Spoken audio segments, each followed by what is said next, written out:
Is it the duty of the ED and Amit Shah, the nasty Home Minister, the naughty Home Minister, and he's taking away all my party documents? मारकाट जब चुनाव आता था तो 10-5 कत्ल कर दिए, डर के मारे कोई मतदाता वोट डालने बंगाल में नहीं जाता। दुनिया कह रही है यदि अमित शाह को पाकिस्तान में भेज दिया जाए तो वो पाकिस्तान में ही सरकार बना देंगे। पश्चिम बंगाल की सियासत में उस वक्त भूचाल आ गया जब मनी लॉन्ड्रिंग मामले में ईडी की छापेमारी के दौरान मुख्यमंत्री ममता बनर्जी खुद मैदान में उतर आई।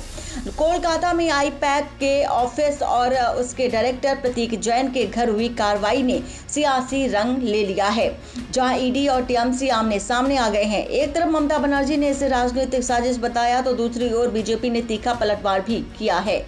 इस विवाद की शुरुआत उस वक्त हुई जब ईडी की टीमों ने आईपैक के ऑफिस और उसके डायरेक्टर प्रतीक जैन के आवास पर एक साथ छापेमारी की।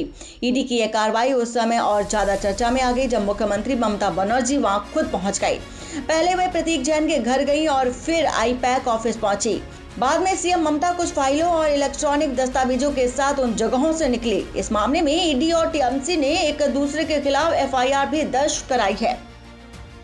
आईपैक के कार्यालय में ईडी की छापेमारी के खिलाफ ममता बनर्जी ने राजधानी कोलकाता में विरोध रैली भी निकाली। टीएमसी का आरोप है कि ईडी का उद्देश्य भ्रष्टाचार की जांच नहीं बल्कि बंगाल में होने वाले विधानसभा चुनाव के लिए तैयार की गई उनकी गोपनीय राजनीतिक रणनीति और डेटा को चुराना है। The party hard disk, the candidate list, the party strategy, the party plan. Is it the duty of the ED and Amit Shah, the nasty Home Minister, the naughty Home Minister, who cannot protect the country, and he's taking away all my party documents? If I get the BJP party office, what will be? What will be the result? They didn't have any guards. One side the SIR case, they are deleting all the names of the Bengal people. More than 2 crore people, 1.5 crore people are being called. 54 lakhs are being deleted without any asking their details. वहीं पश्चिम बंगाल के मुख्यमंत्री ममता बनर्जी ने BJP पर सीधा और तीखा हमला बोलते हुए केंद्रीय गृह मंत्री अमित शाह और बीजेपी नेता शुभेंदु अधिकारी समेत कई नेताओं के नाम लिए।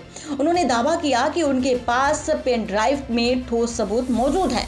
उन्होंने कोयला घोटाले को भी अमित शाह से जोड़ते हुए कहा कि शुभेंदु अधिकारी के माध्यम से पैसा गृह मंत्री तक पहुंचता था और चेतावनी दी है कि सही समय आने पर वे इन सभी सबूतों को सार्वजनिक करेगी। সকাল ৮টায় দিল্লির কুয়াশা ঠান্ডার মধ্যে আমাদের এমপিরা প্রতিবাদ করেছে, তাদের চ্যাংদোলা করে অত্যাচার করে টেনে নিয়ে গেছেন, আর এখানে লাল কার্পেট বিছিয়ে পুলিশ আপনাদের মিটিং করায়, কোর্টের পারমিশন নিয়ে আসেন, শব্দ দখল করেছেন। वहीं उन्नाव के प्रभारी मंत्री धर्मपाल सिंह ने इस पर पलटवार करते हुए कहा कि बंगाल में अब जबरन मतदान और हिंसा पर रोक लगी है, इसलिए तृणमूल कांग्रेस बौखलाई हुई है। बीजेपी ने आरोप लगाया है कि पहले बड़े पैमाने पर हिंसा होती थी, मतदाताओं को डराया धमकाया जाता था और विपक्षी समर्थकों को वोट डालने नहीं दिया जाता था। साथ ही अमित शाह की राजनीतिक क्षमता की प्रशंसा करते हुए कहा कि यदि उन्हें पाकिस्तान भी भेज दिया जाए तो वहां भी वे सरकार बना सकते हैं। देखिए, ममता जी का जो तंत्र है वो भी अब खिलाफ इसलिए हो रहा है, वो जबरदस्ती वोट डालते, किसी के वोट नहीं पड़ने देते। मारकाट जब चुनाव आता था तो 10-5 कत्ल कर दिए, डर के मारे कोई मतदाता वोट डालने बंगाल में नहीं जाता था। अब लोग वोट डालेंगे, इसलिए ममता के भी पेट में दर्द हो रहा है। देखिए, अमित शाह जी के बारे में मैं एक बार और आप लोगों को बताना चाहता हूँ, हम नहीं कह रहे हैं, दुनिया कह रही है यदि अमित शाह जी को पाकिस्तान में भेज दिया जाए तो वो पाकिस्तान में ही सरकार बना देंगे, वो है अमित शाह। ईडी की छापेमारी के बाद जिस तरह से ममता बनर्जी खुद सड़क से लेकर सियासी मंच तक उतर आई हैं, उससे साफ है कि बंगाल की राजनीति अब आर पार की लड़ाई में बदल चुकी है। एक तरफ टीएमसी इसे लोकतंत्र और संघीय ढांचे पर हमला बता रही है तो दूसरी ओर बीजेपी जांच एजेंसियों की कार्रवाई को सही ठहरा रही है। फाइलों, पेन ड्राइव और आरोपों के इस घमासान के बीच फिलहाल इतना तो तय है कि ईडी रेड ने बंगाल की सियासत का पारा और चढ़ा दिया है।